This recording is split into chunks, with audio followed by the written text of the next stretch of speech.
The biggest goal that a lot of Rocket League players set for themselves is to reach Grand Champion. And realistically, that goal is not as hard to achieve as a lot of players think. In today's video, not only will we be showing you the level of gameplay that is required to reach Grand Champion, we'll be doing one better and showcasing the gameplay that is required to reach Grand Champ 2. Now, what we'll be looking at today is a rank-up game going from GC1 up to GC2. And what you'll likely notice as we go through this is that there's really not a whole lot of crazy things going on mechanically. Players are just fast to get to the ball and know how to position themselves around the field. So let's go ahead and kick this off and see exactly what the level of play looks like. So, on the kickoff we go, playing it to the side, gonna pick up the mid boost. And immediately you can see us jumping into the air, going for that shot towards the back post, just putting the defense in an awkward spot here. And this is where we're gonna see our first big skill that's extremely important to reaching the higher levels in awareness. So no, we're not going to get a goal out of this play, but we are able to recognize that as this ball bounces off the sidewall, we have both opponents over here right underneath it. So if we're able to jump up and put a powerful enough shot on target, there is every chance that we could get this one into the back of the net based on the poor positioning that our opponents have there. So we're just going to jump up nice and fast, get a decent read on it, and go for that shot. Not quite going to work out, but we do recover very quickly out of it, and that's going to be another very important thing, is the speed of our recoveries. Waiting along the side here, teammate, taking that 50.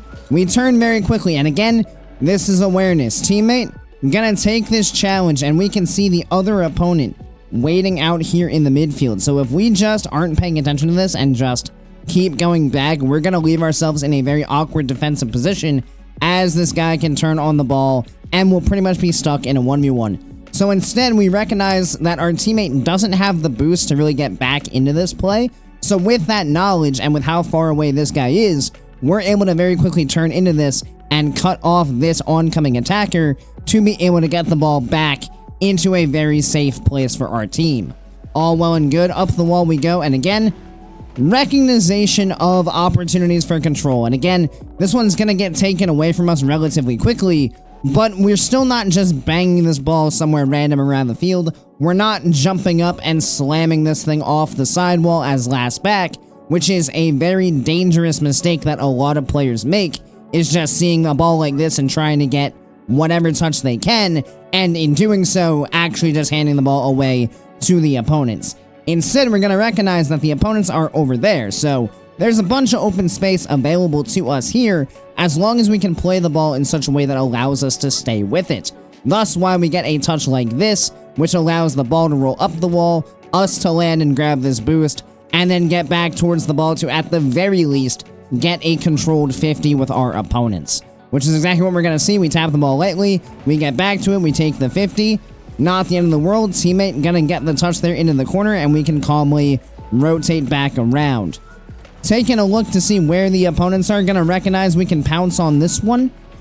And then beat this last guy, ball off the backboard, get a bump, and that's going to be the 1-0 lead for us. And this is where speed is really important, and again, all this speed comes down to how aware we are of where the other players are. So let's take this back just a little bit. So right here, ball off the sidewall here. We recognize we have a little bit of space. Teammates just gotten bumped on inch there, so not really much of a threat. As we turn towards this ball, we see this guy waiting here. The slower this guy is to approach the ball, the more likely it is that we just need to absolutely hard commit. Now, you'll notice we're not taking our wheels off the ground until we get closer to this ball. What that means is that if this guy does commit for it, as we get closer, we can just decide to bail off and go back behind our teammate as this ball more than likely just gets sent back into the corner. But if as we approach the ball, he doesn't get close enough, we can just take the touch more than likely going around him and launching a very dangerous attack for ourselves. So that's what we're kind of looking at here as we approach. We're just keeping eyes on that opponent to see when they're going to reach the ball and make sure that we play it around them. Same thing here. We see Inch coming back, so okay, let's make sure we get around him with our car, and then let's get this ball off the backboard. Int put himself in a pretty disastrous spot by trying to dive into the corner with us, That allows the open net for our teammate as Int tries to recover out of the corner and is unsuccessful in doing so. So that's a nice 1-0 lead early on here. Swinging on around, free ball, we're going to play it into open space. Again, the awareness to understand the opponents are all on the right side of the field, so let's play it to the left side, send our teammate on a bit of a counterattack, and at least buy ourselves some space. Now this is an interesting one, because you'll see we actually missed the ball, which clearly is not what we're trying to do. But one of the best things we do here is exactly where we move on the field. So we can see here that this ball is going into the corner. A lot of players, seeing themselves on only 38 boost, would want to go into the corner to snag that boost and then try to make a play on the ball as it's like bouncing over their shoulder. This is super awkward, super risky, and super dangerous because it's really hard to make a touch in that kind of position. So instead, we recognize, look, this ball is just going to the corner. This is not dangerous. We have the other opponent here, so there's no passing option currently. Our teammate is going to be behind us, so there's no reason for us to be panicky in the spot we find ourselves. Let's just stay calm.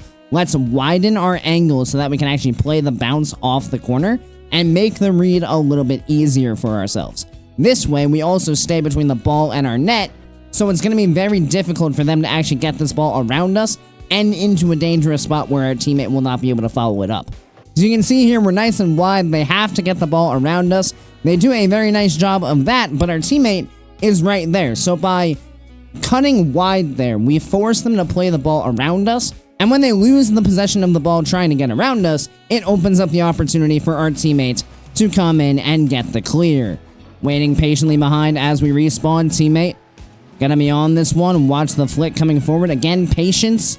This is a big thing as well. We're not rushing around the field. You can see we actually only have 20 boosts in this play, but we're still not running away to go get some kind of big boost somewhere.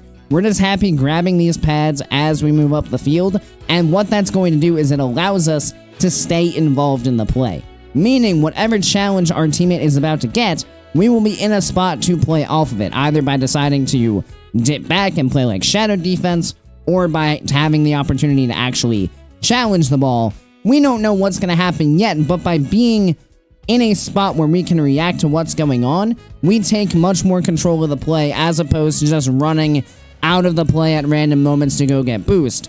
And as you can see, we're just totally comfortable here. The ball is just floating through the air. We're still nice and close, and now we're just right here to play the ball, and you can see we have plenty of boost with that 44. So absolutely no harm, no foul from staying close to the play. Allows us to capitalize on loose balls like this, and now we can just take our time with it, fake around one, look for control here, which is a very, very big thing. With us being pressured in our own corner by our opponents, it was very important that we kept that ball close so that we didn't give up any kind of dangerous pinch into the midfield from that kind of position. All in all, we're still just playing nice and calm. Ball to the side, gonna look to grab this boost, and again, control, so let's get up into the air nice and early to cut that off. One of the biggest things you'll probably notice is players desiring to deny space from their opponents in any way, shape, or form that they can. Whether it be chasing the ball across the field when one of the players is dribbling, whether it be pre-jumping into the air to be able to deny control in air dribbles, these are all things that are very important to understand so that you prevent your opponents from doing what they want to do on the ball. If you give your opponent space, it now allows them the freedom to do whatever it is they want to do. And now you have to kind of react to that rather than maintaining as much control of the play as you can by simply trying to make their life as awkward as possible. Patience on the backboard. And again, awareness is what you'll see here as after we get this touch, you can see we look down to see what's going on. We recognize teammate is getting demoed, so we know we don't have teammate support here, so let's go get this clear. It's all on us, so let's get it out of there. We get a nice boost spawn, looking for the bump on the backboard. We do get a double demo on the back post, so that is going to open up some space. Teammate not quite able to get the ball through, but we are going to take the ball into the air and kill a lot of time off the clock. Not the double tap that we would have wanted, but not the end of the world either, as we do force them back onto their own goal line. Ball to the side. Again, awareness, keeping an eye on Neptune. How's their approach? We do get a fairly even 50-50. Ball for free to my teammates. Recognize the space, recognize the time. will swing on back to pick up that boost. Teammate looking for a possible pass, and now, this is probably the most important thing. Recognizing time and score. So you can see, we're up by 1 with 35 seconds left. So at this point, the way we challenge the ball needs to change. And realistically, once we're up by 1 goal, the way we challenge the ball can change as well. But really, once you're under this last minute, very important for you to understand, if you're winning, there is absolutely no reason for you to hard commit for another goal if it is not 100% that you're going to score it. Because if you dive in at an offensive opportunity and it gets taken away by the opponents and you commit both players, you could very easily just be throwing away this lead for absolutely no reason. So that is a very important thing to understand to prevent yourself from losing leads in your own games. If you're winning, do not feel like you need to press for another goal. And you will see us start to make decisions here. Not that one, that's a bit of a dive. But about from now on, you'll see us start to make decisions that are entirely anti-risk as much as possible. Right there, we're not jumping off the wall, we're just taking a 50. Calmly moving on around. We know one of them's behind us. We see the open ball. Let's just bang it away. Absolutely no reason for us to do anything crazy. Let's just wait patiently. Ball coming to us. Again, this is huge. We get an air dribble.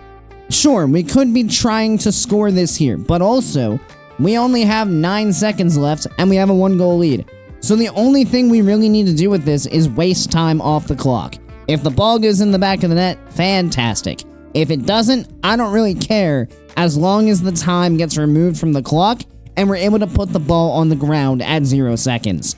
So you can see there's really no attempt on the net here at all. We're just going for some kind of 50 to make it impossible for them to know where that ball is going to end up.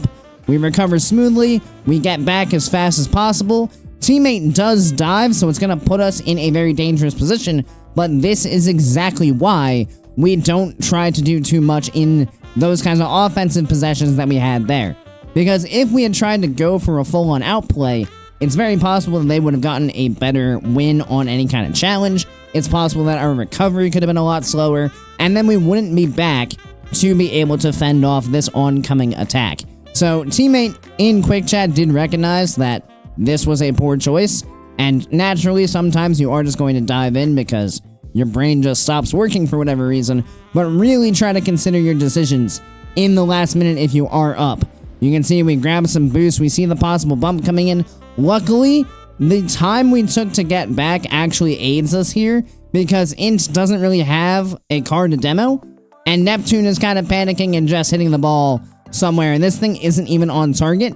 But just to be safe, we are going to get this one out of here, and it is going to be on the ground, and that's going to be us back into GC2.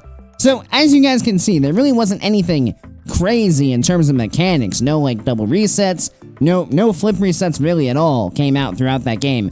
It was all just about smartly moving around the field, smartly taking challenges, being aware of where the other players were, pathing off the small pads instead of committing all the time for big boost, making sure that we just had a good solid understanding of what was going on in the play and where we needed to be. So that's what you guys should be working on. Your positioning, your decision making, your awareness, your ability to both control the ball and hit it with power when you need to.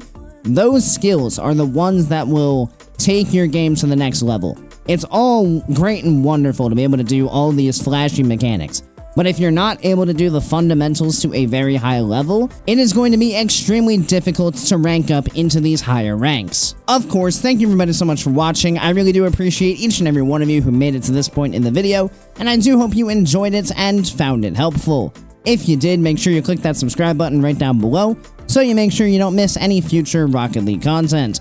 Additionally, if you guys would like to be a bit more involved in the community we're building here, feel free to check out my Discord, which I'll have linked down in the description. And as always, I hope you guys have a great rest of your day, and I'll see you next time. See you later, guys.